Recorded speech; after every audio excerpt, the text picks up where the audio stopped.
Early Mercedes 107's versus later Mercedes 107's.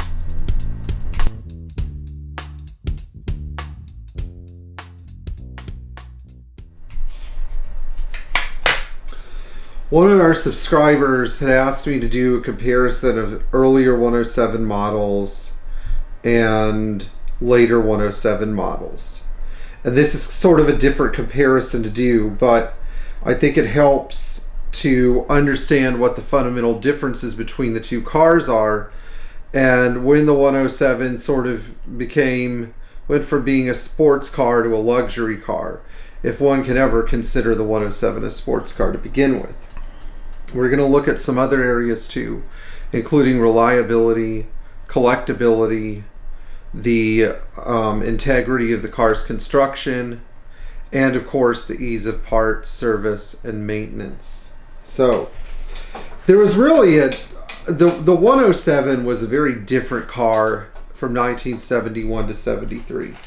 I remember this little 107 model I got of a 350 SL when I was living in Lebanon. I think I was 12 years old when I got this at a dollar store in either Beit Mary or Ein Saadeh up in the mountains, in the Beirut suburbs. And I looked at this car, and it's interesting because this is it's hard to see the details, but this is a very early 107. It's a stick shift, manual windows, kinder seat, silver green paint, which I think Dave Cunningham hopefully appreciates, Euro bumpers and headlights, but this little guy has been with me since I was 11 years old, and I keep it right here on my desk. And it's interesting because the 107 between 1971 and 73 had more in common with the W113. It was a very pure car. In 1971 and early 72, U.S. market 107s with the 4.5 engine had manual windows. They didn't start having central locking until mid-year in 72. So the first group of 107s were pretty savage cars. They didn't have catalytic converters either. So when they were idling, instead of hearing boo, boo, boo, you heard boo, and they would take off. You heard a real exhaust note. The engines felt really strong, and as a matter of fact, you have to consider the fact that the early 450 SL, like the 71, 72, 350 SL 4.5 and 450 SL, actually had 200 horsepower, and the 560 SL had 225. And so the difference between the two cars in power was not huge. In 1976, Mercedes, first of all, in 75 when the emissions crisis hit, Mercedes had to do something with the car's emission systems. And that was really the first blow to the 107's performance. That, and in some people's opinion, the big bumpers. I don't mind the big bumpers. They're sort of like having a Kevlar vest in a war zone. If you're driving in Florida, the giant bumpers are wonderful, because if somebody runs into you, they're basically going to total their Kia Sportage or their Mazda 6 or whatever. But sorry, Joe. The whole thing about the 107 was that Mercedes was like, well, we can't really salvage this as a sports car. At least we have a convertible to sell, because at the time convertibles were getting whacked left and right. And the 107 was a relatively powerful car compared to like a Triumph Spitfire or an MG Midget that was a real convertible and was actually structurally sound. So that was when, I think in 74 with the large bumpers and 75 with the emissions controls, that's when the cars really got soft. Now in 76, Mercedes got rid of three things that were very big on improving the 107's reliability. First of all, they dumped the mechanical valves, which decreased horsepower even more, because mechanical valves tend to allow for better engine breathing and flexibility. They got rid of points ignition, which, good. Technological progress is always good, even though I think the point systems are extremely reliable.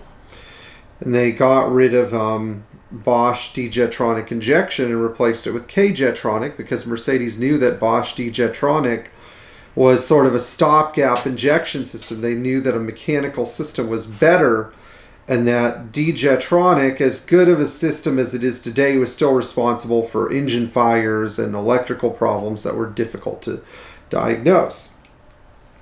They also added automatic climate control in 1978, and they tried to make the cars more fuel efficient in 1981, starting with the 380 SL, and I'm just referring to US market cars here.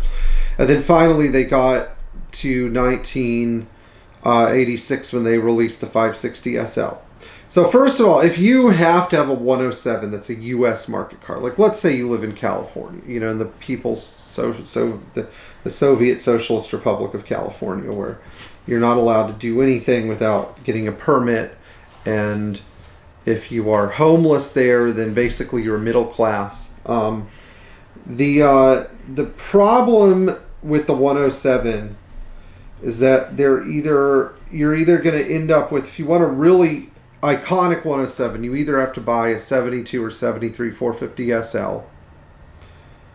You know, if you find a 71 car, amazing, but they're extremely rare. And or you buy a 560 SL. And you could potentially buy a Euro market car. Now, if you end up with the Euro market car in some of the states like Florida, where the state is managed properly and we don't have stupid things like emissions tests to ruin our driving experience, fine, you know, Euro market car is the way to go. But what about these other 107s, the cars built from 75 to 85? Are they good cars? Well, I think that if you own a 380 SL or you own a 77, maybe a 76 450 SL, you're doing the right thing.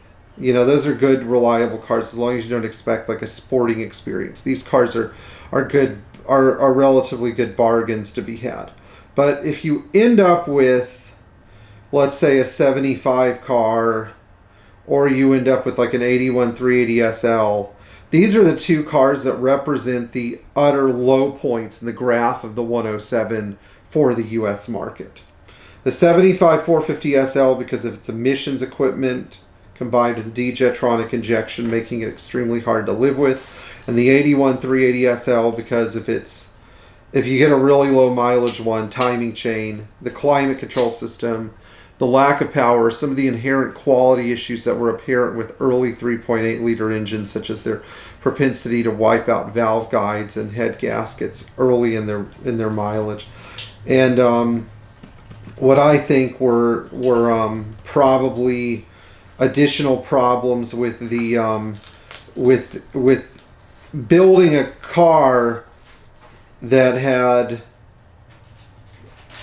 you know, where there was an expectation of performance, but also an expectation of it meeting a certain emissions requirement, which means that finding service literature for the 81 380 SL, getting everything working right, can be a little bit difficult.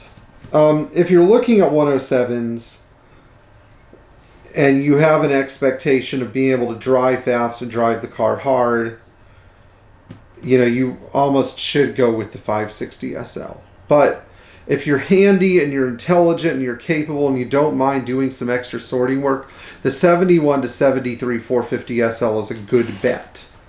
I find those cars to be extremely, well, they really have a soul. Like, apart from some of the later 107s, which are still good cars, the 71 to 73 really has a lot of character. They're Spartan, they're basic, they're raw, they're pure, they have good handling characteristics, I think.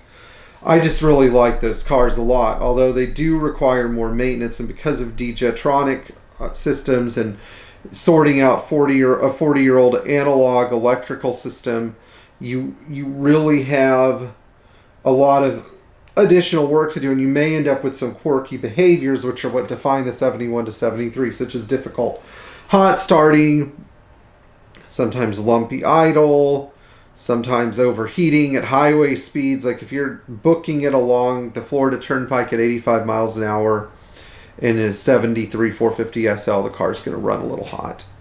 You know, all of those things are characteristic of the early 107s, but they are still pretty reliable, and I wouldn't say run from one. I say if you want the car, they're still good cars. You don't have to just cash in your chips and say, oh, I've got to get a 560 SL. No, they can be made to be really great cars. They just take some more work. Anyway, if you really want a great 107, get a Euro car. But that's a story for another day. In the meantime, if you enjoyed this video, please like, share, and subscribe. And please tap the bell for notifications and give us that thumbs up.